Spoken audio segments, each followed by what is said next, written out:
Hello everyone. Today we will discuss about the blood supply of abdomen. Okay. Now the reference for today's topic is Vishram Singh, and in this topic we will discuss the abdominal aorta, its branches, then superior mesenteric artery, and then inferior mesenteric artery. Okay. Now here I am going to draw a abdominal aorta, and this abdominal aorta bifurcates into common iliac arteries. Abdominal aorta bifurcates into common iliac arteries. This is abdominal aorta,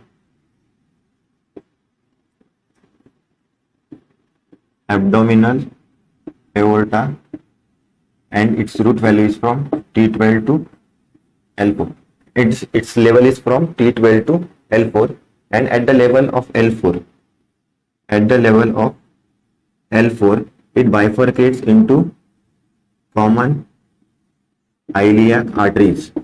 At the level of L4, it bifurcates into common iliac arteries. Now, this abdominal aorta has several branches. Now 3 points you need to remember: C4, T4, and L4.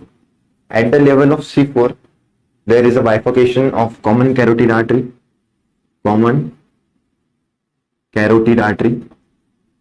At the level of T4, for thoracic vertebra, there is a sternal angle or angle of Lewis.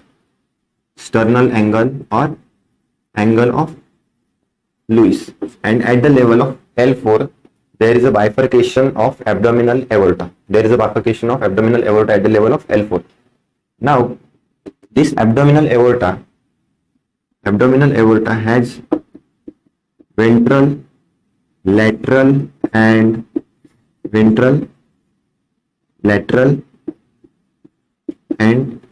dorsal branches. Now, which are the ventral branches of abdominal aorta? The ventral branches of abdominal aorta are celiac trunk. This is celiac trunk, which lies at the level of L1. Then superior mesenteric artery at the level of L2. This is superior mesenteric artery at the level of L2, and inferior mesenteric artery at the level of L3. Okay, ventral branches are celiac trunk, superior mesenteric artery, and third is inferior mesenteric artery. And the root values and the level is abdominal aorta T12, celiac trunk L1, superior mesenteric artery L2, and inferior mesenteric artery L3. Now, this celiac trunk is the artery of foregut. Superior mesenteric artery, it supplies midgut. Hindgut is supplied by inferior mesenteric artery. Now, it supplies gut. Foregut is supplied by celiac trunk. Midgut is supplied by superior mesenteric artery, and hindgut is supplied by inferior mesenteric artery. Now, which are the lateral branches of abdominal aorta? The lateral branches of abdominal aorta are: the first is here.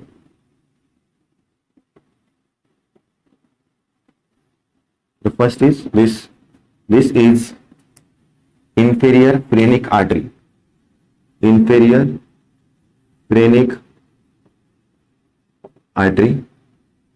second is this. This is known as middle suprarenal artery. Then third one, then here is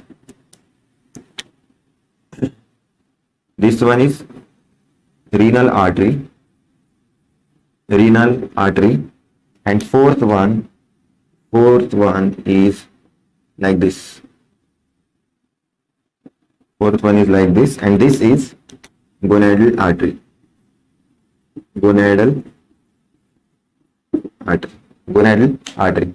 Now, which lateral branches arises from abdominal aorta?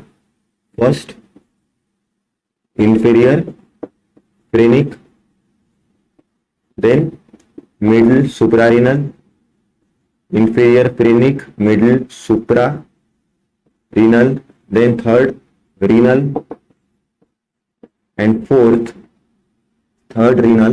is gonadal. Fourth is gonadal artery. Now, these four are the lateral branches of abdominal aorta. Now coming to the dorsal branches of abdominal aorta. Dorsal branches of abdominal aorta are, this is first pair of lumbar arteries, second pair of lumbar arteries, third pair of lumbar arteries. Okay, now third pair of lumbar arteries, and again here is fourth pair of lumbar arteries. Now we have dorsal branches are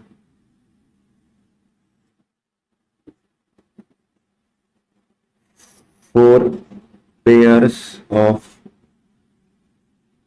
lumbar arteries, and one is median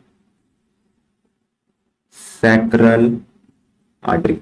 One is median sacral artery. Which one is median sacral artery? This is median sacral artery. This is median sacral artery. Okay, median sacral artery.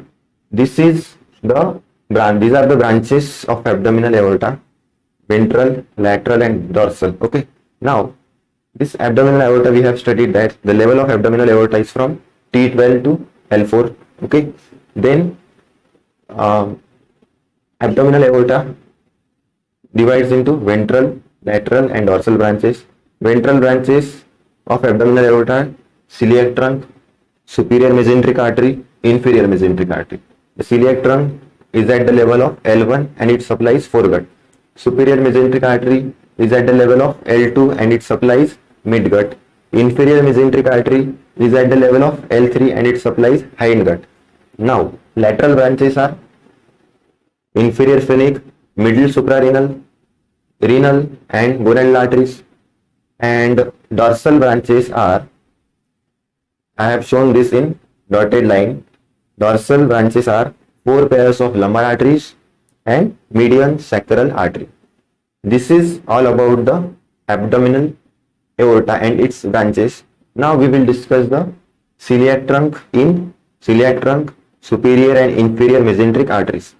Now we will discuss about the celiac trunk. Okay, and this celiac trunk, it gives three branches: left gastric artery, then splenic artery, and then common hepatic artery.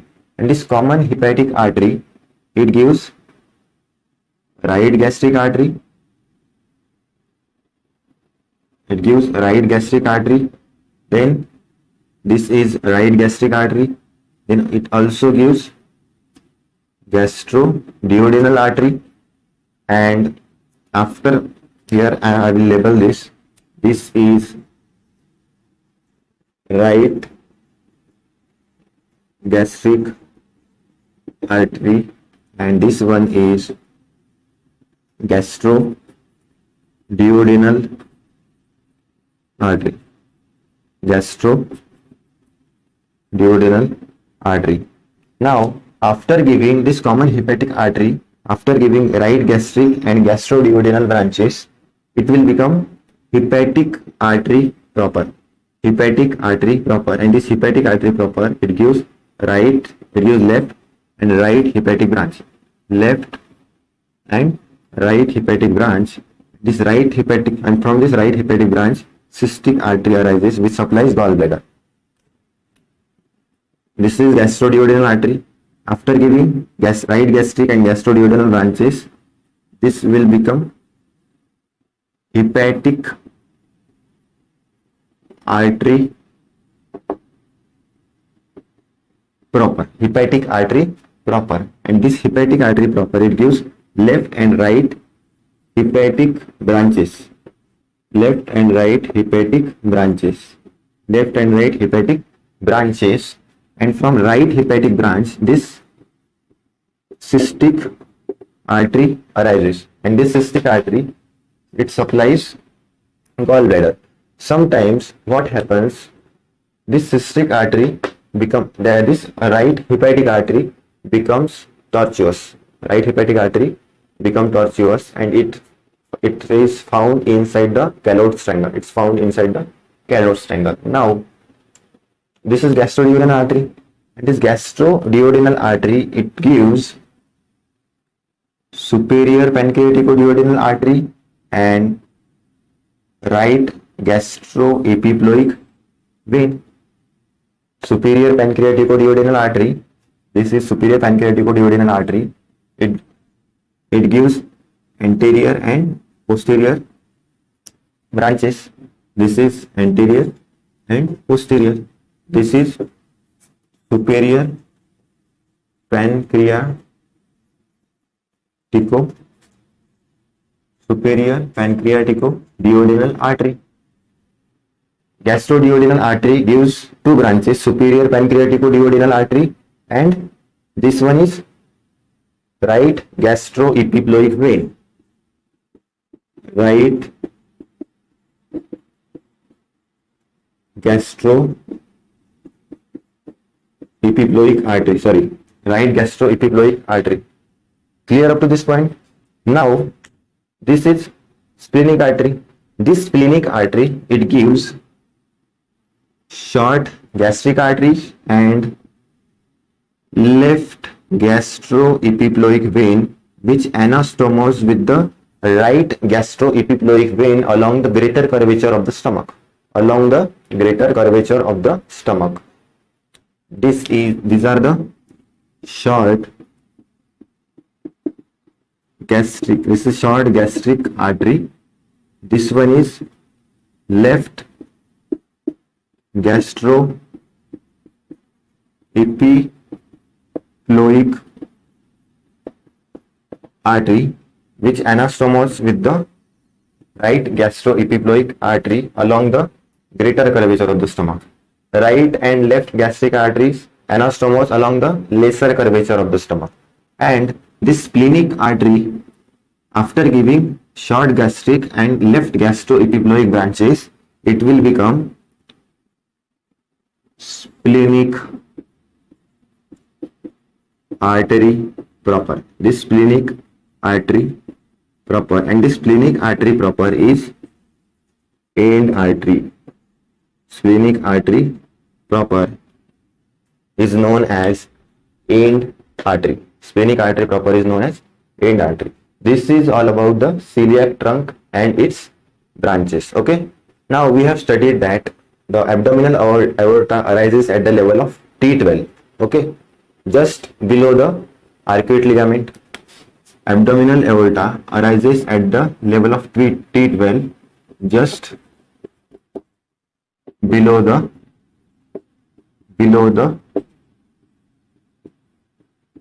arcuate ligament. Below the arcuate ligament. Abdominal aorta arises at the level of T12, just below the arcuate ligament. Sometimes what happens is this abdominal aorta arises above the arcuate ligament, and due to this it compresses the celiac trunk. It compresses the celiac trunk, and due to this a syndrome is produced, and the syndrome is known as Dunbar syndrome. This syndrome is known as Dunbar syndrome. This syndrome is known as Dunbar syndrome. Okay. This is given in your Vishram Singh. Okay. After this, we will continue our discussion on superior and inferior mesenteric arteries. Superior and inferior mesenteric artery. Now, this superior mesenteric artery. This superior mesenteric artery, this one is superior mesenteric artery, and it gives along this side, it gives jejunal and ileal branches. Jejunal and ileal branches. Now, this side, superior mesenteric artery, it gives a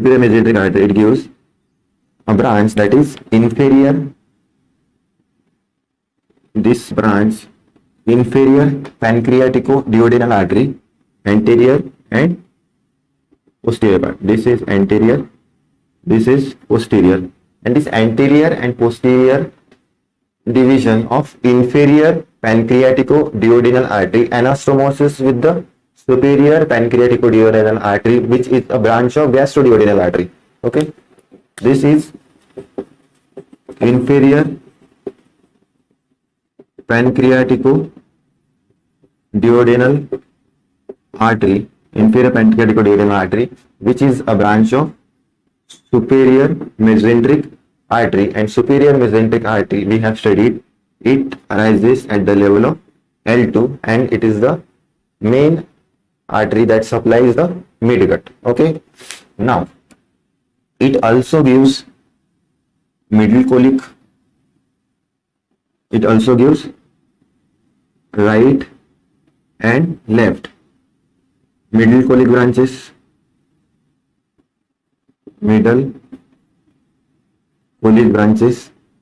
This is left, this is right. Then it also gives right colic branch, right colic branch, and this is ileocolic branch. Okay, and they anastomose with each other. This right colic gives anterior and posterior division. This ileocolic also gives anterior and posterior division. It anastomoses like this.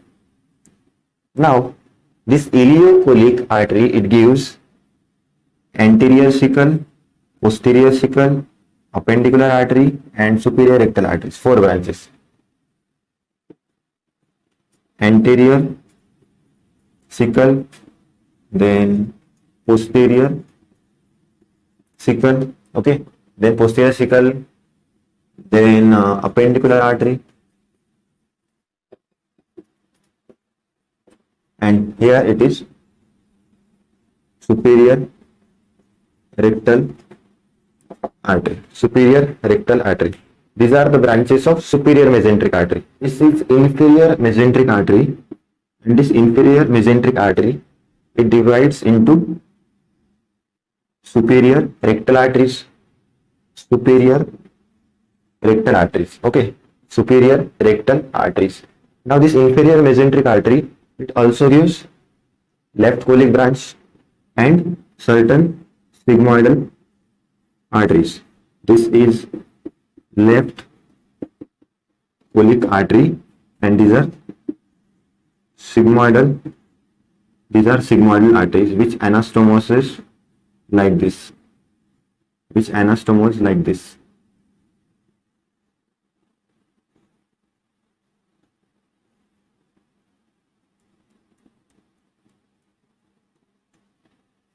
Which anastomose like this. Now, this left colic artery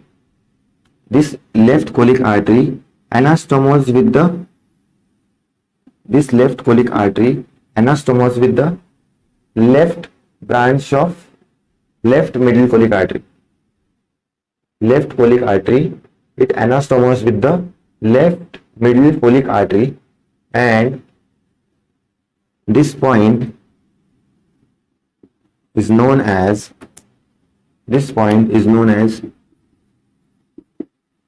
watershed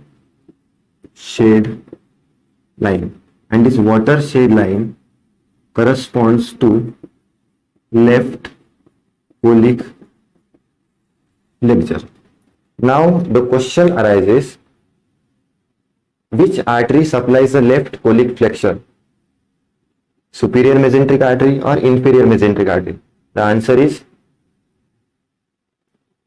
not superior mesenteric artery, not inferior mesenteric artery. Okay. Above the part above the watershed line is supplied by superior mesenteric artery, and below the watershed line is supplied by inferior mesenteric artery. Therefore, left colic flexure is not supplied by any of the arteries, and therefore this left colic flexure, it is the most common site of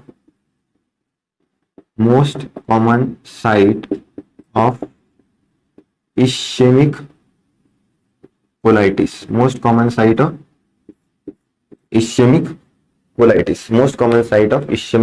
colitis.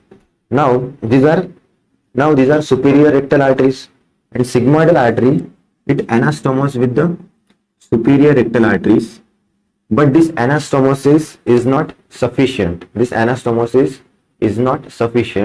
Therefore, this is known as superior sigmoidal artery. Here I am going to write point. Sigmoidal artery fails to anastomose. Sigmoidal artery fails to anastomose with superior rectal artery, and this point is known as critical point of